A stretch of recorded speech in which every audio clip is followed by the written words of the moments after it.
Hi, we're Mike and Elaine Dubberly. We've been serving as missionaries in Bogotá since 1996. We were commended 30 years ago from an assembly in Chicago.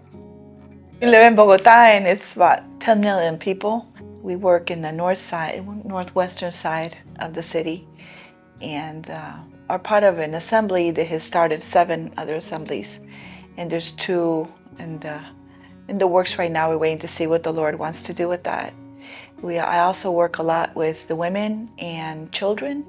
We have a special program for the kids that includes a lot of apologetics so that they know how to defend themselves, especially once they get older. They understand that the Bible is true, and I use a lot of the Answers in Genesis materials and try to build them up on that so that they can then answer questions, know what's true, what is not, in a very friendly manner and a very interesting way. We do several camps a year as part of the assembly. There's a ladies' camp, there's a camp for children, a camp for adolescents, young adults, and then we also participate in assembly-wide retreats for elders and deacons and for those involved in ministry and their families. We have a burden for seeing more assemblies planted in Bogotá.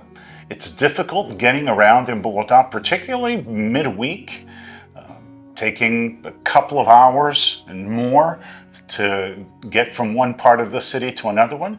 So we desire to see churches in different parts of the city rather than the assembly that we're a part of, Noroccidente, getting much bigger.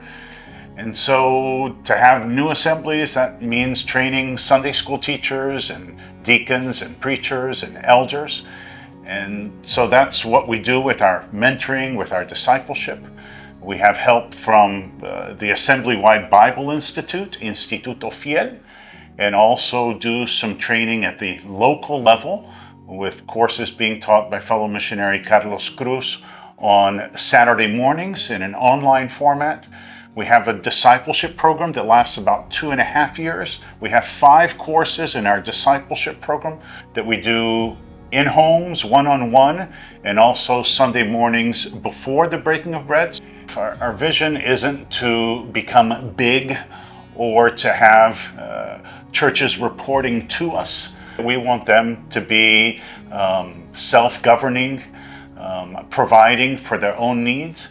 And so during the first few months or longer, we help them out by sending preachers, and if they need some financial help, we're there.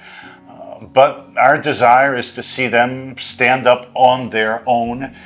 Over the years, the assembly that we're a part of has had the privilege of sending out missionaries to India, to the south side of Bogotá, to China, to Central Asia, and to Argentina.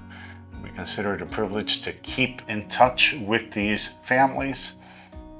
The process of mentoring and leadership development is ongoing because generally those who go to new assemblies or the workers who are commended are the most talented, the most capable. And so we're grateful to be sending out the best and then to be training others to take their places, and that is an ongoing effort. We would really appreciate prayer that we would be intentional about continuing to mentor people, that we would delegate responsibilities intentionally as well. We have upcoming camps for children, for youth, and for young adults. We would appreciate prayer for the speakers, for the staff, that God would be working in the lives of the campers and the staff. There's also a project that will be starting soon, which is inviting neighbors of the chapel to attend 15 consecutive Tuesday evening meetings where we'll project King of Glory, and we will be giving them copies of the books. Rock Resources has kindly donated the material to us. So we'll be inviting our neighbors to see the episodes, to work through the study guide questions. We're excited about that. And also, at the same time, training families from the assembly to lead Bible studies in their homes. And we pray that this would be a catalyst to starting new assemblies.